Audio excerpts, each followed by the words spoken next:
கர்த்தருடைய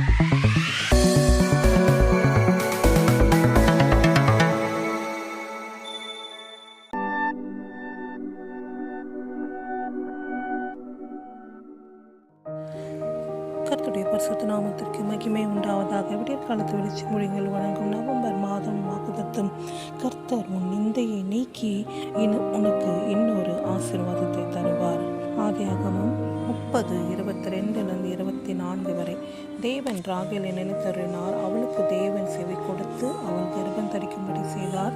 அவள் கர்ப்பவதியாகி ஒரு குமாரனை பெற்று தேவன் என் நிந்தையை நீக்கிவிட்டார் என்றும் இன்னும் ஒரு குமாரனை கர்த்தர் எனக்கு தருவார் என்றும் சொல்லி அவனுக்கு யோசேப்பு என்று பெயரிட்டார்.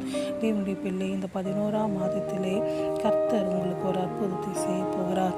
எப்படி யாக்கோபுக்கு யோசேப்பு ஒரு 11ஆம் குமாரனாய் பிறந்தானோ, அதே போல இந்த 11ஆம் மாதத்தில் உங்கள் வாழ்க்கையில் இருக்கிற அவமானம், நிந்தை, கேவலம் எல்லாவற்றையும் நீக்கி போட்டு கர்த்தர் உங்களுக்கு ஒரு யோசேப்பை தரப்போகிறார். யோசேப்பு என்றாலே நிந்தையை நீக்கிவிட்டு இன்னொரு ஆசீர்வாதத்தை தருவார் என்ற அர்த்தம்.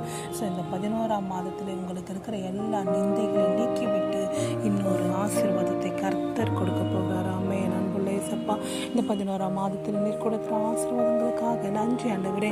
யார் யாருடைய வாழ்க்கையில் என்னென்ன நிந்தை, அவமானம், கேவலமான பேச்சுகள் இருக்கிறதோ எல்லாவற்றையும் நீக்கி போட்டு அவர்களுக்கு இன்னொரு ஆசீர்வாதத்தை கொடுப்பீராக. இயேசுவின் மூலம் ஜெபம் கேளும் பிதாவே. ஆமென்.